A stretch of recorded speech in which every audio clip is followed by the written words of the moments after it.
लक्ष्मी नारायण भगवान की जय। बोल एकादशी महात्म्य की, तुलसा सालिक राम भगवान की। और आज परम पवित्र रमा एकादशी। धर्मराज युधिष्ठिर कहते हैं कि भगवान कृपया करके कार्तिक मास के कृष्ण पक्ष की एकादशी की कथा सुनाइए। इस एकादशी का नाम क्या है? इस एकादशी के व्रत से कौन सा फल मिलता है? भगवान कृष्ण कहते हैं कि हे नरश्रेष्ठ, कार्तिक मास के कृष्ण पक्ष की एकादशी का नाम रमा एकादशी है। रमा का अर्थ होता है साक्षात लक्ष्मी। तो कहते हैं इस व्रत से समस्त पाप नष्ट हो जाते हैं।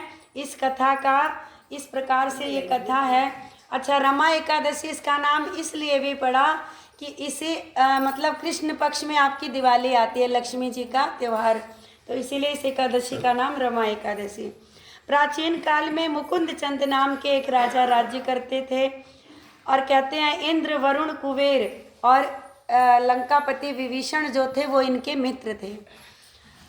ये सत्यवादी और विष्णु भक्त थे। कहते हैं इनके एक उत्तम चंद्रभागा नाम की कन्या उत्पन्न हुई और उस लड़की का विवाह राजा चंद्रसेन के पुत्र शोभान से हुआ। कहते हैं एक समय जबकि वो अपनी ससुराल में थी, एकादशी पड़ी। चंद्रभागा सोचने लगी कि अब एकादशी समीप आ गई है, परंतु मेरे पति बहुत कमज़ोर हैं, इसीलिए एकादशी का व्रत नहीं कर सकते हैं। तो मेरे पिताजी की आज्ञा कठिन है। क्या आज्ञा थी? कि हर कोई एकादशी करेगा, जो नहीं करेगा उसे दंड दिया जाएगा। हर हर महादेव। और कहते हैं आज की, और कहते हैं जब दशमी तिथि आई, दशमी को ही जो राजा थे वो ये ढिंडोरा पिटवा दिया करते थे कि ऐसा कोई मेरे राज्य में ना हो जो एकादशी को ना करे। और कहते हैं सुनकर शोभन अपनी पत्नी के समीप आया और उसने पूछा कि प्रिय, तुम मुझे कोई उपाय बताओ, क्योंकि यदि मैं व्रत करूंगा तो अवश्य ही मर जाऊंगा, इतना कमज़ोर हूँ, तो अब मैं क्या करूं? इस पर चंद्रभागा बोली कि प्राणनाथ, मेरे पिता के राज्य में एकादशी के दिन कोई भी भोजन नहीं करता है, ये सख्त नियम है। और यहाँ तक कि हाथी, घोड़ा, ऊंट और कहते हैं जीव जंतु जितने हैं सब अन्न कोई नहीं खाता इस दिन।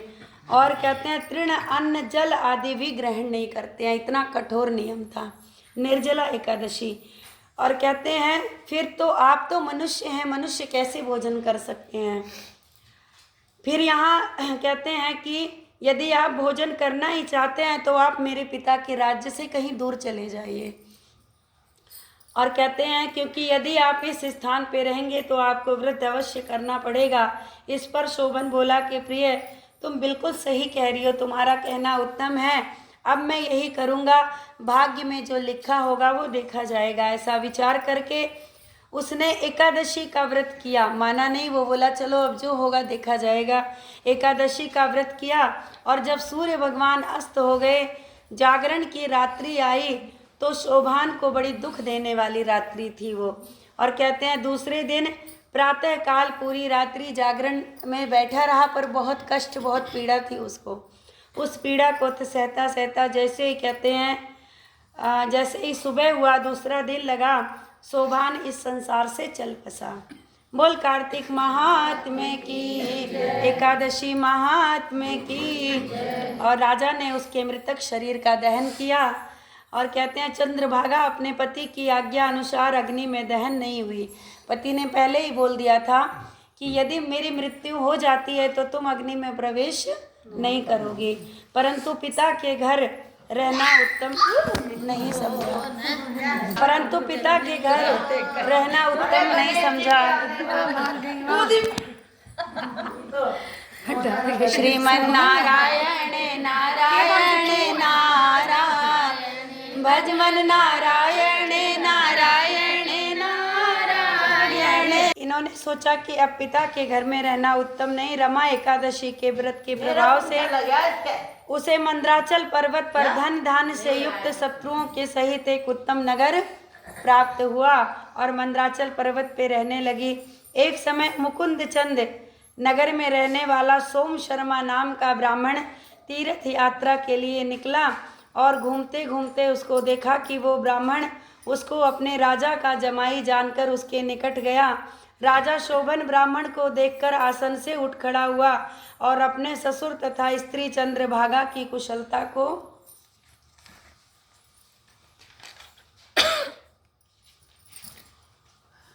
पूछने लगा। और ये इसका दूसरा जन्म है, इसका मतलब ये दूसरे जन्म में यहाँ मंदराचल पर्वत पे सोम शर्मा नाम से इसका जन्म होता है। और सोम शर्मा ब्राह्मण बोला कि राजन, हमारे राज्य में कुशल तो है, आपकी पत्नी चंद्रभागा भी कुशल से तो है, अब आप अपना वृत्तांत सुनाइए। मुझे ये बड़ा आश्चर्य हो रहा है, ऐसा विचित्र और सुंदर नगर आपको कैसे प्राप्त हुआ। शोभान बोला कि हे ब्राह्मण, ये सब कार्तिक मास के कृष्ण पक्ष की रमा एकादशी का फल है, क्योंकि इसी एकादशी को करके उसकी मृत्यु हुई थी।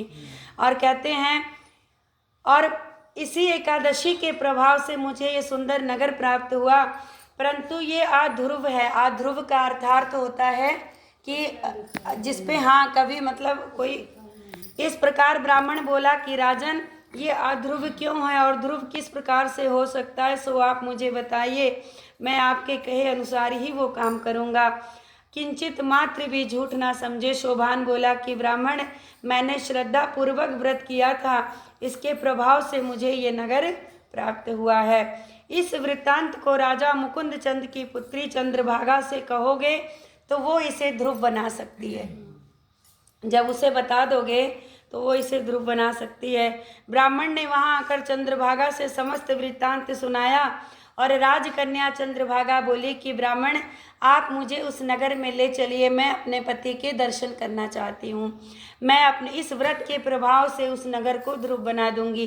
चंद्रभागा के वचनों को सुनकर सोम शर्मा ब्राह्मण जो था, उसने मंदराचल पर्वत के पास वामदेव को के आश्रम में लेकर गया और वामदेव ने उसकी कथा को सुनकर चंद्रभागा को मंत्रों से अभिषेक किया।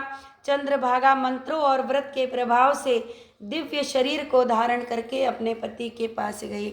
मानव शरीर से वो वहाँ नहीं जा सकती थी। और उसके बाद कहते हैं, शोभन ने अपनी स्त्री चंद्रभागा को देखकर प्रसन्नता पूर्वक अपने वाम भाग में बिठाया। चंद्रभागा बोली कि हे प्राणनाथ, अब आप मेरे पुण्य को सुनिए। जब मैं अपने पिता के घर में 8 साल की थी, इसीलिए भागवत जी कहती हैं कि 8 वर्ष के बाद जितने लोग हैं सबको एकादशी व्रत अवश्य करना चाहिए। सनातन धर्म का कहना है कोई व्रत मत करिए पर एकादशी अवश्य करिए। और कहते हैं कि जब मैं 8 वर्ष की थी तब से मैं यथाविधि इस एकादशी व्रत को कर रही हूँ, 8 वर्ष की होकर के। और कहते हैं इन्हीं व्रतों के प्रभाव से मेरा ही व्रत था, पत्नी का जो धर्म था वो पति को लगा, बोले मेरे धर्म के प्रभाव से आपको ये ध्रुव लोग मिला है। और कहते हैं, और समस्त कर्मों से युक्त होकर जब प्रलय होगा तभी इस लोक का अंत नहीं होगा। ये किसका प्रभाव था? एकादशी व्रत का। और कहते हैं चंद्रभागा दिव्य रूप को धारण करके दिव्य आभूषण और वस्त्रों से सजकर अपने पति के साथ आनंद पूर्वक रहने लगी और शोभन भी उनके साथ आनंद पूर्वक रहने लगा। हे राजन, ये मैंने रमा एकादशी का महात्म्य बताया है। जो भी स्त्री या पुरुष इस रमा एकादशी के व्रत को करते हैं उन्हें ब्रह्म हत्या जैसे बड़े बड़े पाप भी छू नहीं पाते हैं। जो मनुष्य रमा एकादशी के इस महात्म्य को सुनते हैं वो अंत में निश्चित विष्णु लोक को जाते हैं। बोल रमा एकादशी महात्म्य, तुलसा शालिक राम भगवान की बोल।